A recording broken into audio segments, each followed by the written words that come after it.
নমস্কার বন্ধুরা, বাংলার ইনভেস্টর ইউটিউব চ্যানেলে আপনাদের সকলকে স্বাগত জানাই। চ্যানেলে প্রথমবার এসে থাকলে চ্যানেলটা অবশ্যই সাবস্ক্রাইব করে রাখবেন এবং তার সঙ্গে সঙ্গে পাশে থাকা বেল আইকনটা টিপে অল অবশ্যই সিলেক্ট করে রাখবেন, যাতে করে পরবর্তী ভিডিওগুলোর নোটিফিকেশন আপনাদের কাছে সবার আগে পৌঁছে যায়। তো চলুন এই ভিডিওটা শুরু করা যাক। তো প্রথমেই এফআইআই এবং ডিআইআই এটার ডেটা দেখে নেবো। তো আজকের দিনে মার্কেট শেষের দিকে যেভাবে পড়েছে, তো এখান থেকে এটাই মনে হচ্ছিল যে এফআইআইরা আজকের দিনে কিছুটা সেলিং করতে পারে। তো আজকের দিনে সেটাই দেখতে পাচ্ছেন।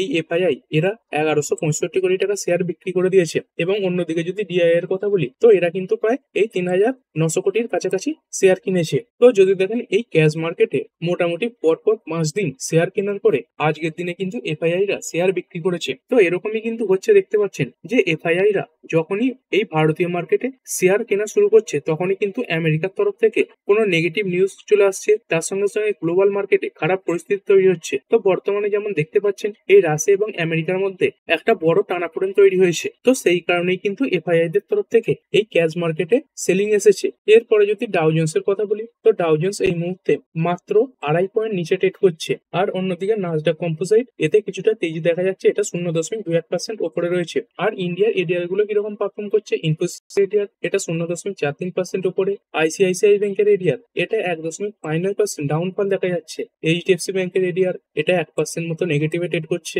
উইপ্রোর এডিআর এটা 0.55% ডাউন, তারপরে ডক্টর রেড্ডি ল্যাব এটা 1.58% ডাউন, এবং শেষে যদি যাত্রা অনলাইনের কথা বলি, তো এটা 0.19% নিচে ট্রেড করছে। আর এরপরে তো দেখতেই পেয়েছিলেন আজকে মার্কেট বন্ধের আগে এই নিফটিতে একটা বড় কারেকশনও দেখা গেছে। তো যদি দেখেন টপ লেভেল থেকে এই নিফটি কিন্তু প্রায় 0.86% পর্যন্ত পড়ে গিয়েছে। তো এর পেছনে অনেকগুলো কারণ রয়েছে, যেমন বলছিলাম এই ক্রুড অয়েলের ওপরে এই আমেরিকা বিভিন্নভাবে স্যাংশন লাগানোর চেষ্টা করছে। কাদের ক্রুড অয়েলের ওপরে? রাশিয়ান ক্রুড অয়েলের ওপরে। তো সেই কারণে দেখতে পাচ্ছেন এই যে ক্রুডের প্রাইস সেটা কতটা বেড়ে গিয়েছে। ডব্লিউটিআই ক্রুড এটা 4.79% বেড়ে গিয়েছে এবং ব্রেন্ট ক্রুড এটা প্রায় 4.5%-এর উপরে বেড়ে গিয়েছে। তো এই সম্পর্কিত বিভিন্ন খবর সামনে আসছে। প্রথমে যদি দেখেন এই আমেরিকা রাশিয়ার দুখানা বড় অয়েল কোম্পানির ওপর পুরোপুরি কিন্তু স্যাংশন লাগিয়ে দিয়েছে, এবং এটাও বলা হচ্ছে এই স্যাংশন ততক্ষণই থাকবে যতক্ষণ না এই মস্কো বা রাশিয়া এই ইউক্রেনের সঙ্গে সিজ ফায়ার ঘোষণা করে। তো দেখতে পাচ্ছেন এই দুটো লার্জেস্ট অয়েল কোম্পানি, এই যে রোজনেফট রয়েছে এবং তার সঙ্গে সঙ্গে লুক অয়েল রয়েছে, এদের ওপর কিন্তু স্যাংশন লাগিয়ে দেওয়া হয়েছে। তো দেখতেই পাচ্ছেন এই কোম্পানি দুটো রাশিয়ার মোট অয়েল এক্সপোর্টের 50% কিন্তু নিজেদের দখলে রাখে। তো এর ফলে কি হবে, রাশিয়ার যে অয়েল এক্সপোর্ট মার্কেট সেটার উপর কিন্তু দারুণভাবে নেগেটিভ ইম্প্যাক্ট পড়বে। এবং এর সঙ্গে সঙ্গে এটাও দেখতে পাচ্ছেন ইউএস এই যে রাশিয়ার বড় বড় অয়েল কোম্পানিগুলোকে টার্গেট করছে, সেই কারণে এই চায়না এবং ইন্ডিয়া এই দুটো দেশ কিছুটা সমস্যার মুখে পড়বে। এই যে ক্রুড অয়েলের সাপ্লাই সেটা কিন্তু কিছুটা প্রবলেমে পড়তে পারে। এছাড়াও যদি দেখেন এই ডোনাল্ড ট্রাম্প তিনিও কিন্তু ক্লেম করছেন যে ইন্ডিয়া নাকি রাশিয়ার থেকে এই ক্রুড অয়েল কিনবে না। তো বর্তমানে যদি দেখেন ইন্ডিয়া এই রাশিয়ার তরফ থেকে এই মার্কেট প্রাইসের থেকে অনেকটা ডিসকাউন্টেই এই ক্রুড অয়েল পাচ্ছে। তো ইন্ডিয়া যদি রাশিয়ার তরফ থেকে ক্রুড অয়েল কেনা বন্ধ করে দেয় এবং তার পরিবর্তে আমেরিকার তরফ থেকে ক্রুড অয়েল কেনে, তাহলে এই ক্রুড অয়েল কেনার পেছনে ইন্ডিয়ার যে খরচা সেটাও কিন্তু অনেকটা বেশি হবে, এবং যেটা সরাসরি ভাবে ইন্ডিয়ার জিডিপির ওপর নেগেটিভ ইম্প্যাক্ট ফেলবে। তো বুঝতে পারছেন পুরোপুরি রিমোট কন্ট্রোল এখন কিন্তু এই ট্রাম্পের হাতেই রয়েছে। মানে ট্রাম্পের এক একটা ছোটখাটো খবরে কত বড় ডিফারেন্স কিন্তু দেখা যাচ্ছে। এবং এর সঙ্গে সঙ্গে আরো একটা খবর সামনে আসছে, এই সামনেই মাল এশিয়াতে এই যে এশিয়ান সামিট সেটা হওয়ার কথা রয়েছে। তো এরকম খবর সামনে আসছিল, সেখানে মুখোমুখি ডোনাল্ড ট্রাম্প এবং নরেন্দ্র মোদীজির সাক্ষাৎ হতে পারে। দেখুন এই মিটিং এ অনেক দেশের টপ যে অফিসিয়াল তারা কিন্তু উপস্থিত থাকবেন। তো সেখানেই মোদীজি এবং ডোনাল্ড ট্রাম্প এদের মধ্যে কিন্তু দেখা হওয়ার কথা ছিল। তো দুজনে গেলে দেখা হতো, সেখানে গিয়ে এই ট্রেড ডিল নিয়ে কিছু কথাবার্তা সামনে আসতো। তো সেই যে মুখোমুখি দেখা হওয়ার সম্ভাবনা সেটা কিন্তু পুরোপুরি মুছে গেছে। তো দেখতে পাচ্ছেন PM Modi's latest post pours cold water on possible meeting with Trump, মানে পিএম মোদির সঙ্গে ট্রাম্পের মুখোমুখি দেখা হওয়ার যে সম্ভাবনা ছিল সেটা কিন্তু শেষ হয়ে গেছে। তো দেখতে পাচ্ছেন এই পিএম মোদি তিনি কিন্তু বলেছেন যে সশরীরে উপস্থিত থাকতে পারবেন না, এই মিটিং এ তিনি ভার্চুয়ালি অর্থাৎ ডিজিটাল মাধ্যমে উপস্থিত থাকবেন। তো এর ফলে কি হচ্ছে, এই ডোনাল্ড ট্রাম্পের সঙ্গে এই মোদিজির যে একটা দেখা হওয়ার অপরচুনিটি ছিল সেটা কিন্তু নষ্ট হয়ে গেল। দেখতেই পাচ্ছেন no Modi Trump meet in Malaysia. তো মোদিজি তিনি ভার্চুয়ালি এই মিটিং এ থাকবেন এবং এইখানে এই বিদেশ মন্ত্রী এস জয়শঙ্কর তিনি কিন্তু ইন্ডিয়াকে রিপ্রেজেন্ট করবেন। তো মুখোমুখি দেখা হলে ভালো কিছু সংকেত আসার সম্ভাবনা ছিল, সেটাও কিন্তু এই মুহূর্তে নষ্ট হলো। আর এরপরে কিছু কোম্পানির কোয়ার্টার টু রেজাল্ট নিয়ে ডিটেলসে আলোচনা করব। তো প্রথম যে কোম্পানিটা সেটা হচ্ছে হিন্দুস্তান ইউনিলিভার লিমিটেড। তো কোম্পানির রেজাল্ট মার্কেট চলাকালীনই এসেছিল। তো যদি দেখেন এই কোম্পানির আন্ডারে অনেক বড় বড় ব্র্যান্ড রয়েছে যেগুলো আমরা ব্যবহার করে থাকি। এখানে দেখতে পাচ্ছেন বিভিন্ন নাম রয়েছে, সার্ফ, ডাব, ক্লোজআপ, পন্ডস রয়েছে, লাইফবয় রয়েছে, এক্স রয়েছে, হরলিক্স। তো এরকম বহু কিছু প্রোডাক্ট আমরা কিন্তু দৈনন্দিন জীবনে এর ব্যবহার করে থাকি। তো কোম্পানির রেজাল্ট কেমন এলো চলুন দেখে নিই। কোম্পানির সেলস একদম মিউটেড এসেছে, দেখতে পাচ্ছেন মাত্র 2% বেড়েছে। এই 15,926 কোটি থেকে বেড়ে হয়েছে 16,241 কোটি, যেটা এর আগের কোয়ার্টারের তুলনায় কম। তারপরে যদি এবিটার কথা বলি তো 3,787 কোটি ছিল, সেখান থেকে 2% পড়েছে 3,726 কোটি হয়েছে।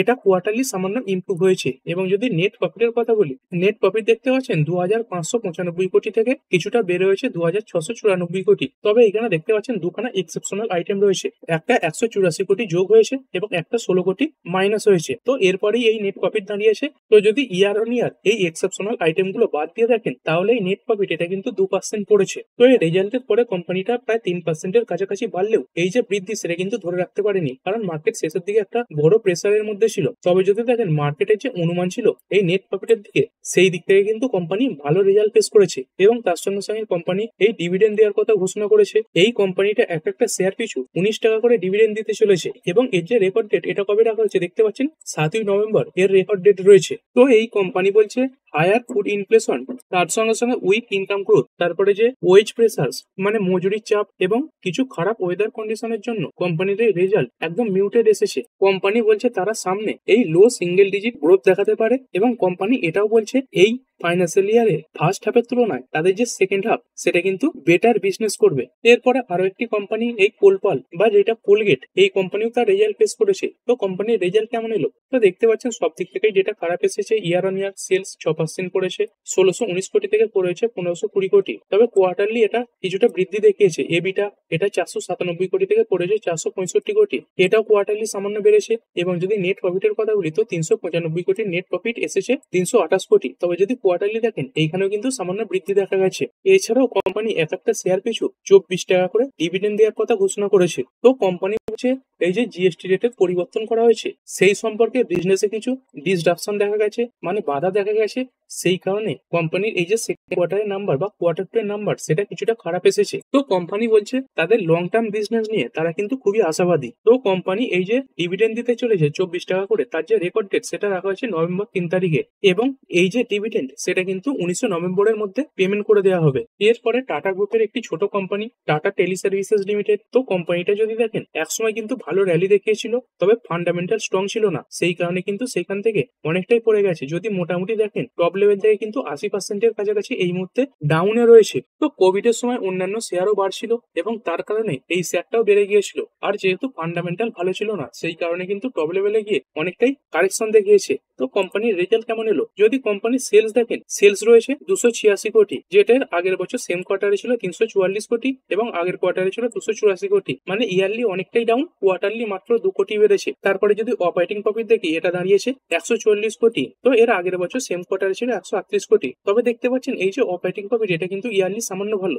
কিন্তু এই অপারেটিং প্রফিট ভালো এলেও কোম্পানি দেখতে পাবেন এই যে নেট প্রফিট এটা কিন্তু কিছুই থাকে না, কোম্পানি পুরোপুরি লসে চলে যায়। তো 321 কোটির লস। তো কি কারণে কোম্পানি এই লস দেখায়? তো যদি দেখেন এই কোম্পানি প্রচুর পরিমাণে ধার নিয়ে রেখে দিয়েছে, তো সেই কারণে কোম্পানিকে একটা ভালো পরিমাণে টাকা এই ইন্টারেস্ট হিসাবে পেমেন্ট করতে হয়। দেখতে পাচ্ছেন কোম্পানির অপারেটিং প্রফিট হয়েছে 140 কোটি আর কোম্পানি ইন্টারেস্ট দিয়ে দিয়েছে 425 কোটি। তো এখানেই দেখতে পাচ্ছেন কোম্পানি লসে চলে এলো। তো সেই কারণে কোম্পানি কিন্তু নিয়মিত লস দেখায়। তো কোম্পানি তাদের যদি এই ধার এটা কমিয়ে ফেলতে পারে তাহলে ইন্টারেস্ট এটাও কমে যাবে এবং তারপরে কিন্তু কোম্পানি প্রফিটেবল হবে। এরপরে টেক্সটাইল সেক্টরে কাজ করে একটা কোম্পানি বর্ধমান টেক্সটাইল লিমিটেড। এই কোম্পানিরও রেজাল্ট মার্কেট চলাকালীন এসেছিল। কোম্পানির যদি রেজাল্ট দেখেন সেটা কিন্তু খুব ভালো ছিল না। সেলস এটা ইয়ার অন ইয়ার 1% পড়ে গেছে 2502 কোটি থেকে পড়ে হয়েছে 2480 কোটি। এবং যদি এবিটার কথা বলি এটা কিন্তু 6% বেড়েছে 315 কোটি থেকে বেড়েছে 334 কোটি। এবং নেট প্রফিট এটা 197 কোটি থেকে 5% ডাউন হয়ে হয়েছে 188 কোটি। তো এই খারাপ রেজাল্টের পরেও স্টকটা বেড়েছে, কারণ এমনিতেই আজকে টেক্সটাইল সেক্টরে কাজ করা কোম্পানিগুলো ভালো পারফরমেন্স দেখিয়েছে। এই আমেরিকা ভারতের উপর ট্যারিফ কমাতে পারে এই ব্যাপারে। এরপরে আরো একটি কোম্পানি লরাস ল্যাব লিমিটেড। তো এই কোম্পানির রেজাল্ট এসেছে। কোম্পানি কেমন রেজাল্ট পেশ করলো দেখতে পাচ্ছেন একদম স্ট্রং রেজাল্ট দেখিয়েছে। সেলস এটা ইয়ার অন ইয়ার 35% বেড়েছে 1224 কোটি থেকে বেড়েছে 1653 কোটি। এটাও কোয়ার্টারলি ইমপ্রুভ হয়েছে। এবিটা এটাতে 126% বেড়েছে 178 কোটি থেকে এবিটা বেড়েছে 403 কোটি। এবং যদি নেট প্রফিটের কথা বলি তো 20 কোটির নেট প্রফিট প্রায় 883% বেড়ে হয়েছে 194 কোটি। এটাও কোয়ার্টারলি ইমপ্রুভ হয়েছে। তো যথেষ্ট ভালো রেজাল্ট। এখানে দেখতেই পাচ্ছেন কোম্পানির আগের বছর সেম কোয়ার্টার ইনকাম করেছিল 1228 কোটি, সেখানে খরচা করেছিল এই এক্সপেন্সেস 1205 কোটি। তো সেই কারণে পিবিটি এটা দাঁড়িয়েছিল 22 কোটি। আর সেখানে দেখতে পাচ্ছেন এই রিসেন্ট কোয়ার্টারে কোম্পানির টোটাল ইনকাম হয়েছে 1680 কোটি এবং এই যে এক্সপেন্সেস এটা হয়েছে 1410 কোটি। তো সেই কারণে এই যে পিবিটি এটা দাঁড়িয়েছে 269 কোটি। মানে কোম্পানি ইনকাম যেমন বাড়িয়েছে তার সঙ্গে সঙ্গে এই যে খরচা সেটাও কিন্তু দারুণভাবে ম্যানেজ করেছে। তো এই কারণে কোম্পানির এই যে প্রফিট সেটা এত বৃদ্ধি পেয়েছে। আর এরপরে যদি ডিফেন্স সেক্টর নিয়ে কথা বলি, তো ডিফেন্স সেক্টরের জন্য কিছু পজিটিভ নিউজ সামনে আসছে। তো এখানে দেখতে পাচ্ছেন DAC বা defence acquisition council approves defence procurement proposal worth raise 79,000 crore to boost armed force capabilities। মানে এই যে আর্মড ফোর্স রয়েছে এদের যে ক্যাপাবিলিটি এটা বাড়াবার জন্য এই ডিফেন্স অ্যাকুইজিশন কাউন্সিল তারা কিন্তু 79,000 crore খরচা করার জন্য অ্যাপ্রুভাল দিয়েছে। তো কি কি কাজে ব্যবহার করা হবে দেখতে পাচ্ছেন, এই যে নাগ মিসাইল সিস্টেম রয়েছে সেটার কাজে ব্যবহার করা হবে। তারপরে এই যে গ্রাউন্ড বেসড মোবাইল এলিয়েন্ট সিস্টেম রয়েছে এই কাজে ব্যবহার হবে এবং হাই মোবিলিটি যে ভেহিকেল রয়েছে সেইগুলো কেনার ব্যাপারে ব্যবহার করা হবে। তো এর ফলে ডিফেন্স সেক্টরের কোম্পানিগুলো বড় বড় অর্ডার পেতে পারে। এরপরে একটি company BLS international services limited, এই কোম্পানির জন্য কি খবর আসছে দেখতে পাচ্ছেন, এই কোম্পানিটা একটা বড় অর্ডার পেয়েছে। BLS international bags visa outsourcing contract কোথা থেকে পেয়েছে, এই কাজাকিস্তানের এই সাইপ্রাস এমবেসি থেকে পেয়েছে। তারপরে যদি কথা বলি চয়েস ইন্টারন্যাশনাল লিমিটেড, তো এই খবরটা কিছুদিন আগে কভার করেছিলাম। তো এই কোম্পানি বিভিন্ন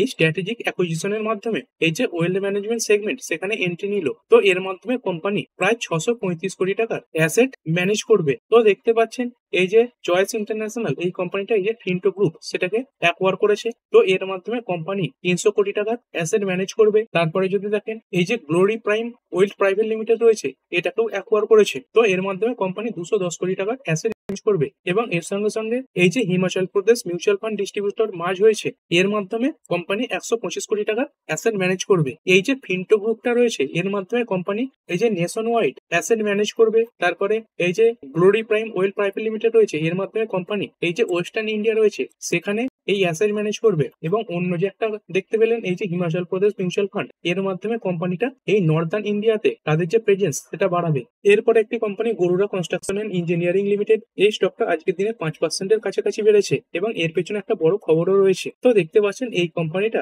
231 কোটি টাকা মূল্যের একটি প্রজেক্ট পেয়েছে এবং এই প্রজেক্ট পাওয়ার পরে কোম্পানির যে অর্ডার বুক সেটা দাঁড়িয়েছে 3,460 কোটি টাকা। আর এরপরে রিলায়েন্স ইন্ডাস্ট্রিজ লিমিটেড, তো দেখতে পাচ্ছেন এই আমেরিকা রাশিয়ার যে একটা অয়েল কোম্পানির উপর স্যাংশন লাগিয়েছে তার নাম বলেছিলাম এই রোজনেফট। তো বর্তমানে এই রিলায়েন্স এদের তরফ থেকে খবর আসছে Reliance to halt oil imports under Rosneft deal. মানে এই রোজনেফট ডিলের মাধ্যমে এই রিলায়েন্স অয়েল ইম্পোর্ট আপাতত কিন্তু বন্ধ করছে। তো সোর্সের মাধ্যমে কিন্তু এই খবর সামনে আসছে।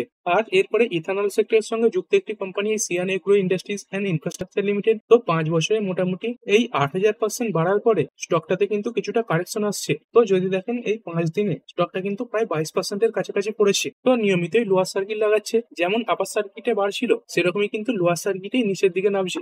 আর এরপরে কিছু ইকোনমিক ডেটা দেখে নেবো। তবে এই ডেটা দেখার আগে একটা জিনিস বলবো, আপনি যদি এই চ্যানেলের সঙ্গে যুক্ত টেলিগ্রাম গ্রুপে এখনো অ্যাড না হয়ে থাকেন তাহলে অবশ্যই সেই গ্রুপে অ্যাড হয়ে যাবেন। এখানেও কিছু নিউজ আপডেট দেওয়া হয়। এরপরে যদি ইন্ডিয়ান রুপির কথা বলি, তো ইন্ডিয়ান রুপি এখন এই 87.7 কাছে চলছে। তো আরবিআই ডলার বিক্রি করার পরে এই ইন্ডিয়ান রুপিতে ভালো একটা তেজি দেখা গেছে। আর দেখতেই পাচ্ছেন যেহেতু এই একটা গ্লোবাল আনসার্টিনিটি তৈরি হয়েছে তার কারণে কিন্তু এই যে গোল্ড সেটা আবার বেড়ে গিয়েছে। তো গোল্ড আজকের দিনে এই মুহূর্তে 2.21% আপ রয়েছে এবং যদি সিলভারের কথাও বলি এটাও কিন্তু এই মুহূর্তে 2.11% ওপরে রয়েছে। আর বিটকয়েন কিরকম পারফর্ম করছে, তো একটা বিটকয়েন $1,09,624 চলছে। আর ভিডিও শেষে চলুন আমেরিকান মার্কেট আরো একবার দেখে নিই। তো ডাউ জোন্স এটা একদম কনসোলিডেটেড মোডেই চলছে আজকের দিনে। আর নাসডাক কম্পোজিট এটা কিরকম পারফর্ম করছে, নাসডাক কম্পোজিটে কিন্তু কিছুটা তেজি দেখা গেছে, এই মুহূর্তে 0.58% ওপরে রয়েছে। তো ঠিক আছে বন্ধুরা, আশা করছি ভিডিওটা আপনাদের ভালো লেগেছে। আপনি চাইলে এটাকে লাইক এবং শেয়ার করতে পারেন।